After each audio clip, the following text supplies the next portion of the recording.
Witam Was, kochani. Witam Was w niedzielnych nienowościach perfumowych, ale oczywiście film perfumowy będzie i jest, i niedziela to jest taki stały punkt tego kanału, gdzie co by się nie działo o perfumach usłyszycie.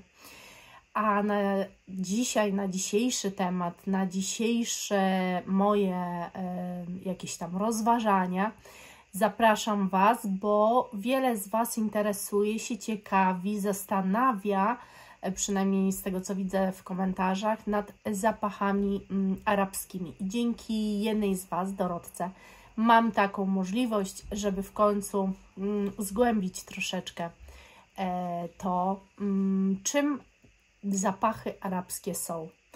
Bo chyba czymś totalnie innym niż ja przynajmniej myślałam.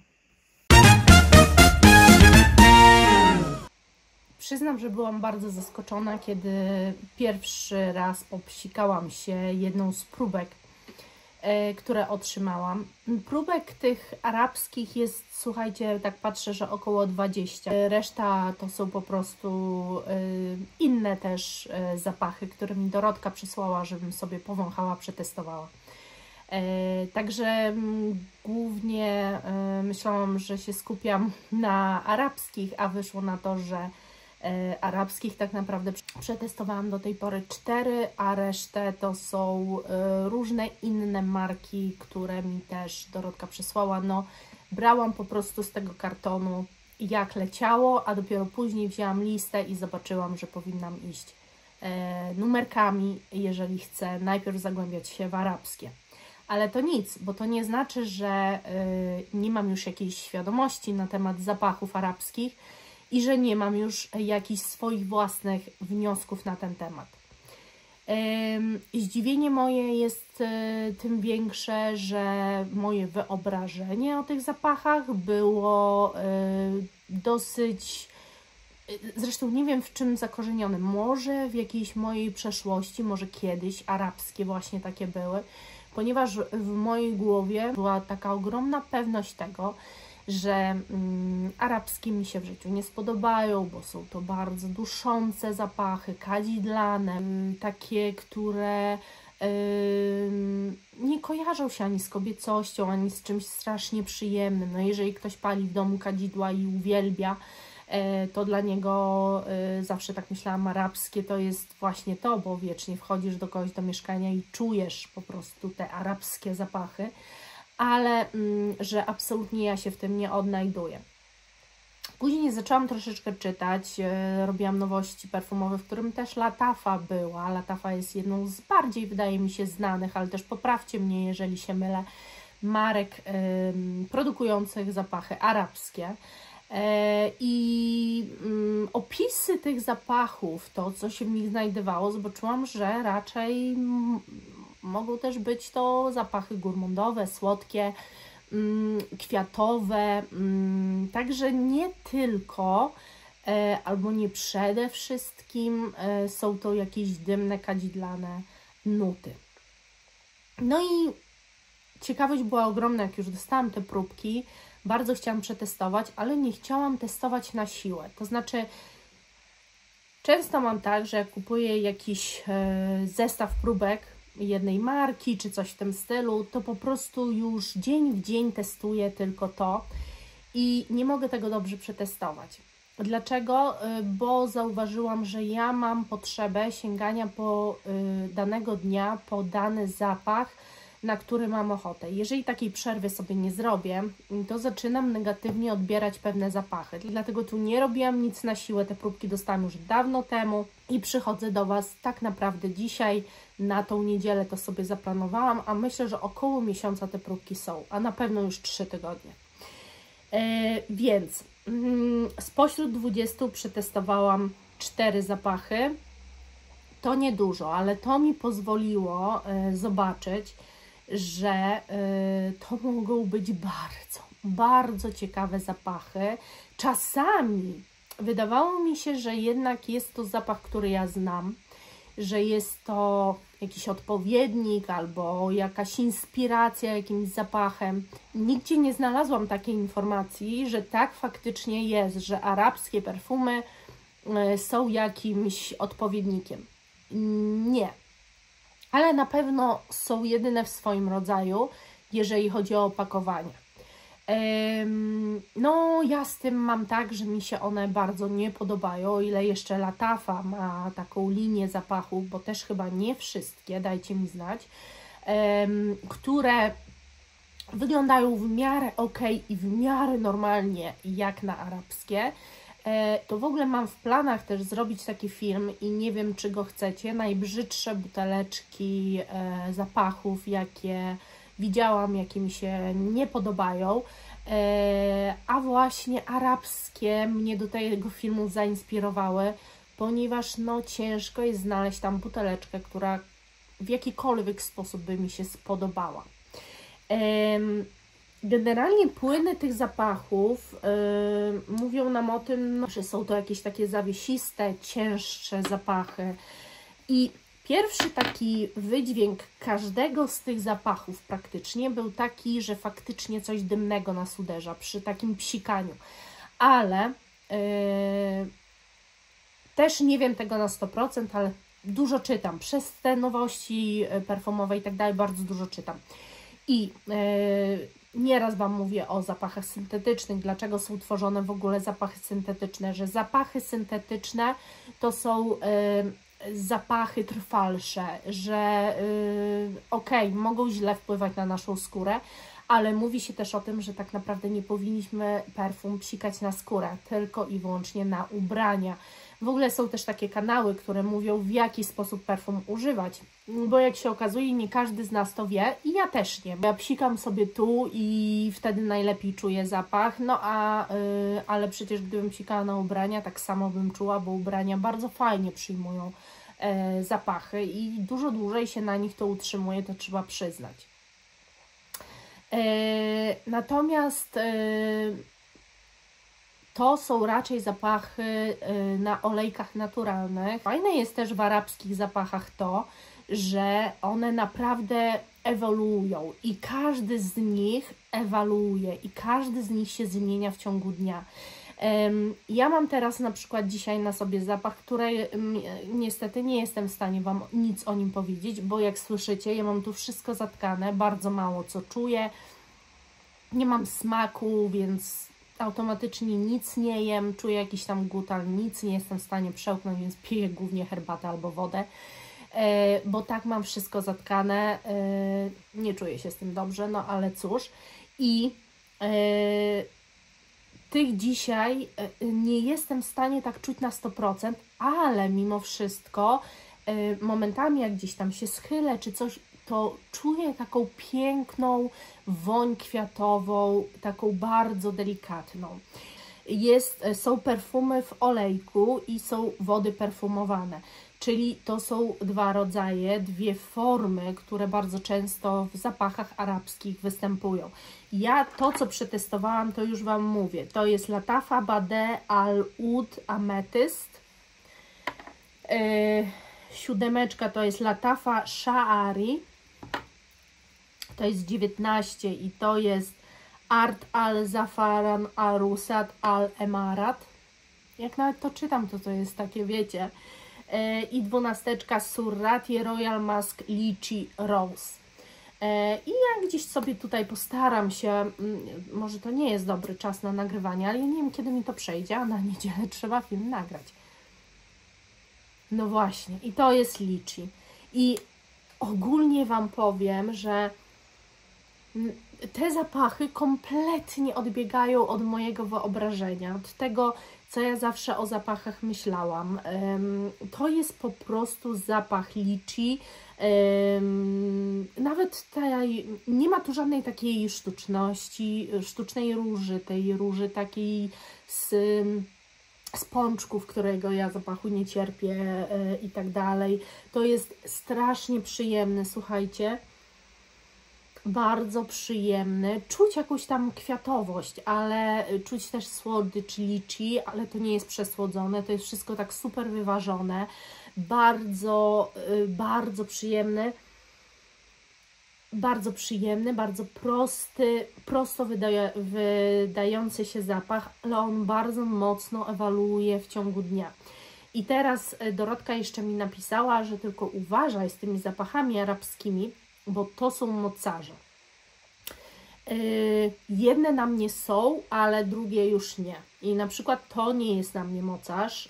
To dosłownie wyczuwałam parę godzin, no może z 5, to i tak jest dobrze, ale już później nie i raczej nikt na mnie ich też nie czuł. Już w drugiej połowie dnia popsikałam się czymś moim, co znam, bo tego po prostu nie było zapachu kompletnie czuć, więc nie wszystkie są takimi tytanami, nie na mnie. Na mnie, ja jestem przypadek, słuchajcie, bardzo trudny, jeżeli chodzi o trwałość zapachów, więc jeżeli mówię Wam, że coś jest trwałe, no to już naprawdę musi to być dobry zapach, że jest na mnie trwały. Dalej wezmę tą 19 teraz i ta 19 to jest właśnie ten Art al Zafaran Arosat al Emarat. Zabijcie mnie po prostu później, dobrze? Po tym filmie weźcie mnie, zabijcie, bo żenua. O, jakie one są piękne. Ja w ogóle nie czytałam nut. Ja nic nie wiem o nutach. Nie mam pojęcia, co się w nich znajduje. Ale to jest bardzo świeży, bardzo turkusowy zapach. Ale nie turkusowy od wody, tylko ten kolor turkus ma dla mnie taki wydźwięk owocowo-rzeźko-kwiatowy. Nie wiem, jak to nazwać, naprawdę, no czasami kolor może też mieć zapach i turkus ma dla mnie zapach. I to jest dosłownie turkus, nie wiem dlaczego, skąd tak skojarzenie, ale po prostu wącham ten zapach i mam wrażenie, że wącham kolor turkusowy. Jest bardzo przyjemne, jest też się bardzo zmienia, tak jakby tonuje się, to się wygładza. Te zapachy w ogóle mają to do siebie, że tak przepięknie się wygładzają w taką woalkę, takie coś strasznie przyjemnego. On momentami teraz, jak go czuję, bo ten liczy dalej jest taki liczy, a ten zaczynam jakby wyczuwać taką delikatną świeżość prania, ale mimo wszystko nadal normalny, świeży, cytrusowy bardziej zapach, bym powiedziała. Ale właśnie cytrusowość, tak jak Wam mówiłam, w zapachu Clean na przykład, też potrafi przybrać taką świeżość prania, tylko co wypranych rzeczy. I tu, tak jak się zaczyna to układać, to troszeczkę też tak czuć, ale jest to bardzo, bardzo, bardzo przyjemne. Także lecimy dalej. 7 to jest Latafa Sha'ari. Tu jest płyn dosyć taki mocnawy. No, nie leci za dobrze, za mocno znaczy, więc troszeczkę muszę, wiecie.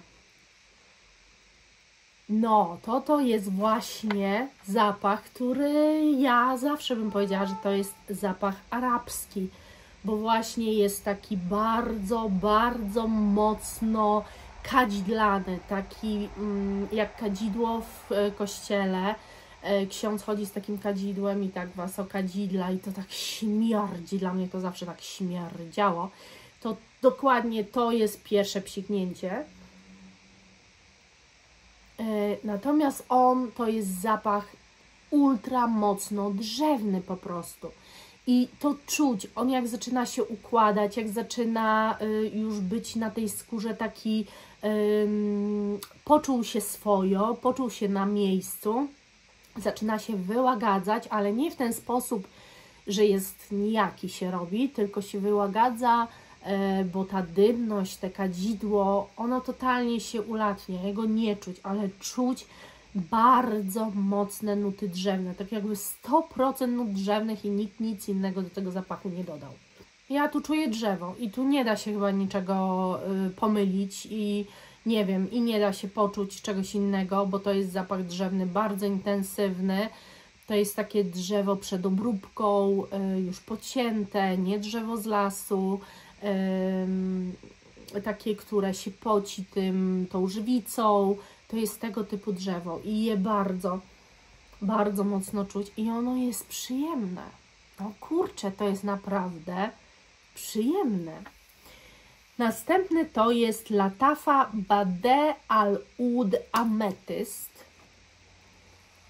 Tu mam nadgarstek wolny. To dajemy w nadgarstek. I zaraz przejdziemy do zapachów innych, które mam, których nie testowałam, ale popsikam i Wam opowiem, co to jest. Te najmniej mi się podobały, bo te pachną dla mnie lekarstwem. Niestety nie wiem, czy kiedyś mieliście coś takiego. Ja jak chorowałam za dzieciaka, miałam bardzo często omamy. Budziłam się zlana potem, z gorączką, śniły mi się przerażające rzeczy, miałam omamy na jawie. Zawsze jak gorączkowałam, jak tak chorowałam mocniej, to bardzo złe doświadczenie. Modliłam się, żeby nie chorować. I właśnie miałam też często tak, że jak na przykład przez ten okres, kiedy chorowałam 7 dni, dzień w dzień brałam ileś leków, żeby mnie postawiły na nogi, to czułam w pewnym momencie taki, jak odkaszliwałam, to czułam w gardle te leki. I to jest dla mnie zapach z tego gardła właśnie. No, bardzo mocno mnie to projektuje. Ja tutaj czuję i witaminę C, czyli jakiś rutinoskorbin, no coś takiego. Niezbyt miłej formie dla mnie podane. I one ułagadzają się i zaczynają tak trochę fajniej brzmieć, ale nadal to chyba nie jest moja estetyka akurat tego zapachu. No, nie wiem dlaczego. Mam takie skojarzenie, tak mi pachnie. Może to jest kwestia mojej skóry. Ciężko powiedzieć, ale ten zapach akurat nie. No ale dobrze, przejdźmy w takim razie może, bo mam tu podpisany zapach, słuchajcie. Latafa Avan ODP to jest.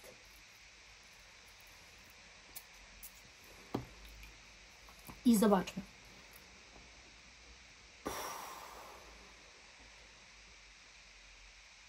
Ej, no to jest fajne. To jest takie trochę cytrynowe, ale trochę z jakimś orzechem, może migdałem, a może trochę jakiś laskowy orzech dodany.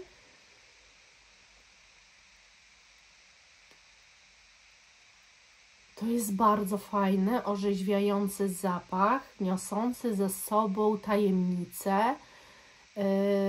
Bardzo mi się podoba w tych arabskich, słuchajcie, to, że jak już jesteście zmęczeni mainstreamem i już macie ze sobą ileś marek, albo z każdej marki macie jakiś zapach. Wiem, że oglądają mnie osoby, które mają większe kolekcje zapachów niż ja. I wiem, że poszukiwania ciągle nowych doznań zapachowych stają się takim pewnym już celem w życiu wręcz, bo jeżeli ma się większą kolekcję, nie wiem, ogląda mnie na przykład 80 Fragranza, ja ją też oglądam i jak wiem, ile ona ma zapachów i jak też się tym interesuje, to wiem, że ma myślenie takie jak ja i ma chęć poznawania czegoś nowego, bo to już wynika z ilości posiadania. To jest też tak jak z paletami do oczu. Jeżeli kochasz robić makijaż oczu, to bardzo często zaczynasz chcieć więcej i więcej. Szukasz po prostu inspirujących Cię palet. Ja szukam inspirujących mnie zapachów. I powiem szczerze, że te arabskie mnie właśnie tym szokują, że to może być furtka, że to może być droga do poznania czegoś totalnie innego niż do tej pory, czegoś może niezmysłowego. Ten jest cały czas taki świeży, ten jest taki figowy i trochę jakby drzewo zaczyna być czuć, a ten jest drzewny. I ten zaczyna być drzewny, widzicie? Już lekami tak nie śmierdzi, ale ten drzewny jest ładniejszy niż ten. Podoba mi się ta inność tych zapachów. tutaj to jest taka ekstrawagancja na zasadzie takiej, że z arabskimi polubią się tylko, moim zdaniem, osoby, które już wiele przewąchały, wiele miały zapachów, wiele mają, ponieważ tu nie czuć alkoholu, tu nie ma uderzenia alkoholu, tu czuć pewną jakąś taką naturalność, czuć indywidualność, ale to nie są zapachy ani dla nastolatek, ani dla osób kroczących dopiero drogą poznawania zapachów, chyba że ktoś od lat tylko takimi zapachami się interesuje, wtedy tak, ale generalnie jest to taka totalnie nowa droga. One są po prostu przepiękne. Ten zapach jest cudowny, słuchajcie. On teraz już tak nie wybrzmiewa cytrusowo, ale strasznie mi jakiś zapach przypomina. I próbuję sobie przypomnieć, który. Ale to jest coś, co ja znam, słuchajcie. Więc jak znam, to raczej muszę to mieć. To jest coś zbliżonego do czegoś, co mam.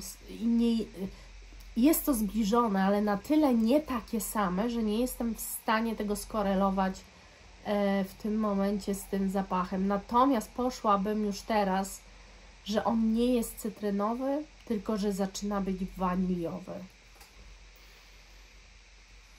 Już wiem. Zaczyna mi iść w stronę Libre YSL. Zdecydowanie. Jest mniej intensywny, też ja mam wersję Intense, więc ona jest bardzo mocno intensywna. Ten jest mniej intensywny, ale idzie bardzo mocno w tym kierunku. Następny zapach to jest Lattafa Shad. Płyn jest jasny, więc zobaczymy.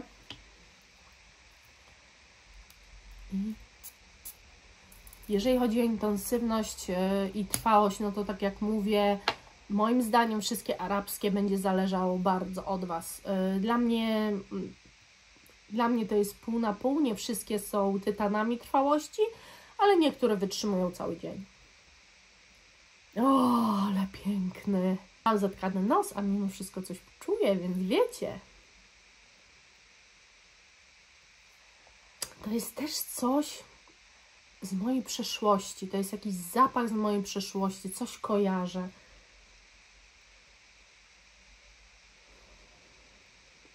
To jest, wydaje mi się, że słabo intensywny, niezbyt trwały zapach. Mogę się mylić, ale bardzo szybko. To jest taki może przyskórny zapach. O, że tylko ktoś, kto bardzo blisko do Ciebie podejdzie, to go poczuje, bo ja go już tak zaczynam właśnie odbierać. Ale jest przepiękny. Jestem w szoku. Wiecie dlaczego? Dlatego, że to są zapachy kwiatowe, słodkie. To są zapachy owocowe. To są świeżynki. Nigdy nie miałam pojęcia o arabskich, że takie mogą być. Boże, jakie to jest w ogóle fascynujące, że nasz pogląd tak strasznie odbiega od rzeczywistości. No żeby nie te buteleczki, które są dla mnie naprawdę tandetne.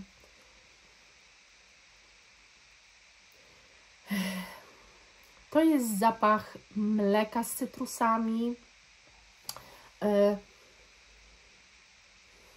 Tak, ja bym powiedziała, że to jest jakiś taki zapach z dodatkiem mleka z dodatkiem cytryny. Że to jest coś mlecznego, ułagodzonego, ale jednocześnie strasznie mocno świeżego. To jest takie dziwne połączenie. Fajnie układa się na skórze, ale jest bardzo bliskoskórny. Kompletnie nie ma ogona, nie czuję tego ogona, tak jak na przykład ten drzewny czuję, tu nie. Ale jest strasznie przyjemny, słuchajcie, jest po prostu piękny, naprawdę. No, fascynujący. I ciężkie to są zapachy do opisania. Natomiast ja Wam oczywiście wszystkie nuty podaję po to, żebyście Wy sobie mogli to poczytać jak najbardziej, ale ja sama nie opowiadam Wam, czy czuję daną nutę, czy nie, tylko o ogólnym takim odbiorze tych zapachów, że chyba zachęcam Was do zainwestowania w te zapachy, bo to są tanie zapachy, a kurczę, bardzo ciekawe. A teraz sięgnę po coś najciemniejszego, co mam. To jest najciemniejsze i to jest 9, to jest Lattafa Ragba. No, brzmi, słuchajcie, bardzo mocno. No dobra, trochę za dużo psiknęłam. Ale zaraz.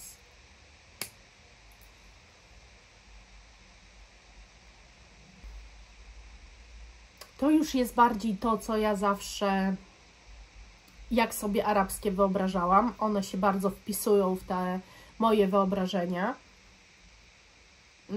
To jest dalej kolejna kompozycja drzewna dla mnie. To jest po prostu kolejny drzewna odnoga, drzewna propozycja, drzewny zapach. Tak, to się niewiele...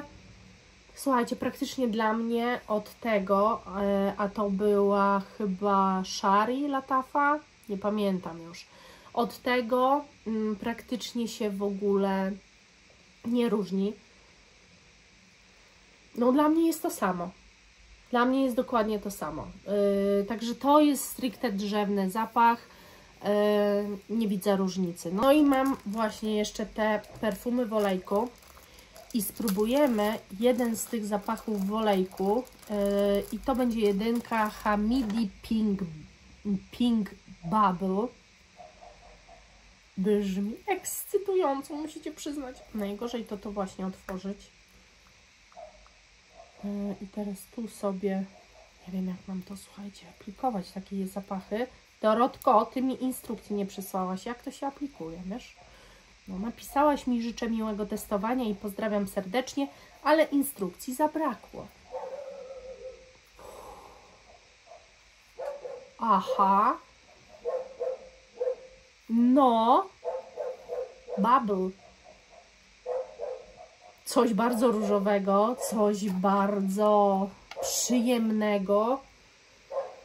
O Jezu, jaki to jest piękny zapach. To jest zapach różowej landrynki. W sensie takiej platynowej blondynki w różowym makijażu, różowej sukieneczce, na szpileczkach. Naprawdę, to jest taki lekki... Przepraszam Was za psy. Nie mam na nie wpływu niestety. To jest taki lekki... To jest w ogóle forma olejowa, więc to smarujecie i po prostu zapach zostaje Wam na skórze. Coś bardzo fajnego. To jest w ogóle w formie olejku, więc to po prostu rozsmarowujecie i ten zapach zostaje Wam.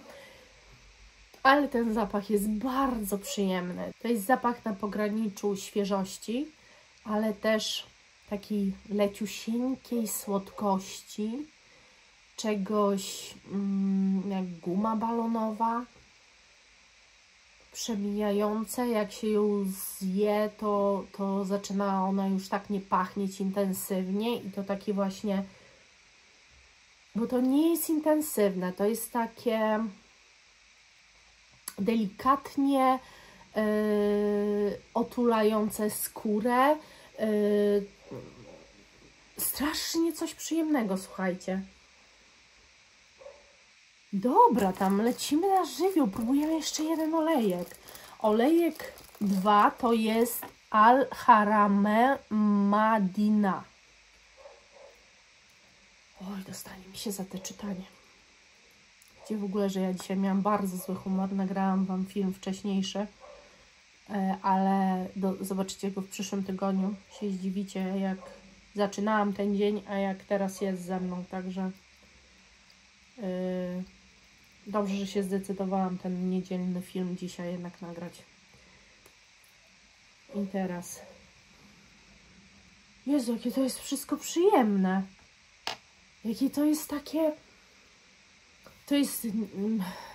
To jest nie przytłaczające. To jest nie uderzające Was nie wiadomo czym.